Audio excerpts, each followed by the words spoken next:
Assalamualaikum warahmatullahi wabarakatuh. Halo semuanya, perkenalkan nama saya Safira Anggraini dengan NIM 11123000110. Dan saya Laila Syam Safira dengan NIM 11123000121. Di sini kami akan menjelaskan resume materi mengenai administrasi pertanahan untuk memenuhi tugas evaluasi tengah semester mata kuliah administrasi pertanahan dengan dosen pengampu Bapak Edi Wahyudi, SHMSI. Simak videonya ya. Pada video kali ini saya membahas mengenai administrasi pertanahan. Administrasi pertanahan merupakan sistem yang mengatur kepemilikan, penggunaan, dan pengelolaan tanah. Tujuan utamanya adalah memberikan kepastian hukum serta memastikan tanah dimanfaatkan secara optimal.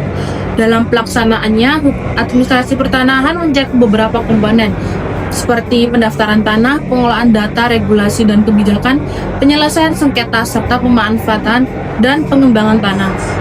Tanah sendiri memiliki peran yang sangat strategi dalam pembangunan.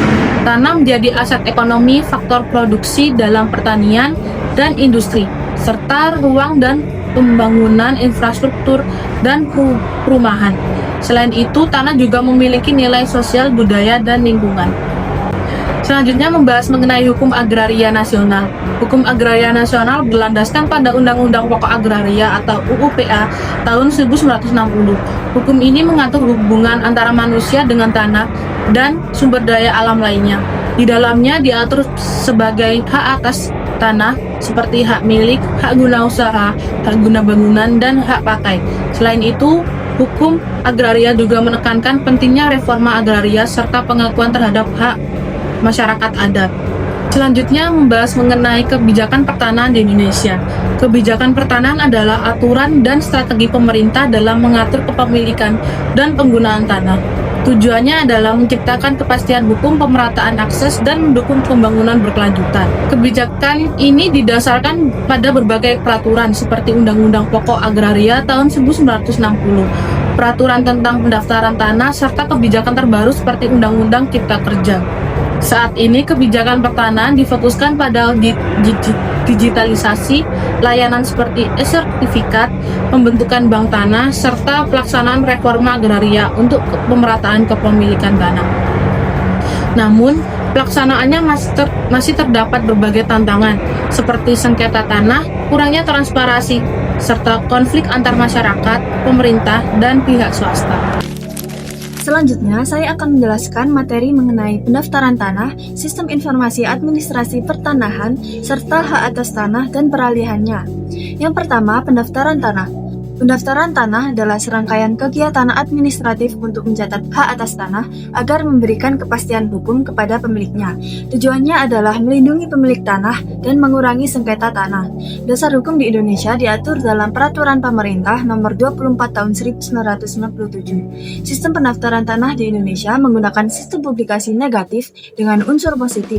Artinya, sertifikat tanah menjadi bukti yang kuat, tetapi masih bisa digugat jika ada bukti lain yang lebih kuat. Pendaftaran tanah dilakukan melalui dua cara, yaitu sistematis melalui program pemerintah seperti PTSL dan sporadis yang dilakukan secara individu.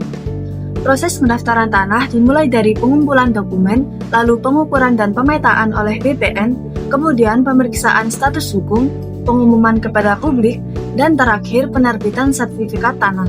Yang kedua, sistem informasi administrasi pertanahan. Sistem informasi administrasi pertanahan adalah sistem berbasis teknologi yang digunakan untuk mengelola data tanah secara digital. Tujuannya untuk meningkatkan efisiensi, transparansi, dan kemudahan akses informasi.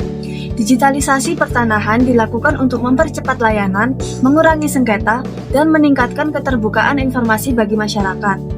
Salah satu contoh bentuknya adalah e-land registry, yaitu sistem pendaftaran tanah elektronik yang memungkinkan proses dilakukan tanpa dokumen fisik, bahkan mulai menggunakan teknologi seperti blockchain untuk keamanan datanya. Manfaat digitalisasi ini adalah untuk mempercepat sertifikasi, menekan biaya, mencegah manipulasi data, dan memudahkan akses informasi. Namun, masih terdapat tantangan seperti keterbatasan infrastruktur digital, keamanan data, dan kurangnya pemahaman masyarakat terhadap sistem digital. Yang ketiga, hak atas tanah dan peralihannya.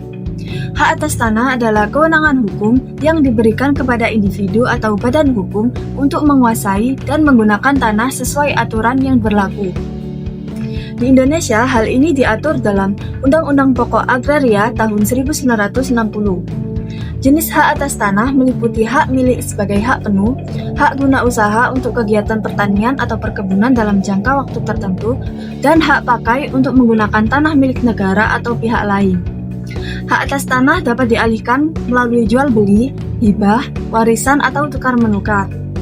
Proses peralihan harus dilakukan melalui akta notaris dan didaftarkan ke Badan Pertanahan Nasional agar sah secara hukum. Kesimpulannya, pendaftaran tanah, sistem informasi pertanahan, dan hak atas tanah merupakan bagian penting dalam menciptakan kepastian hukum di bidang pertanahan.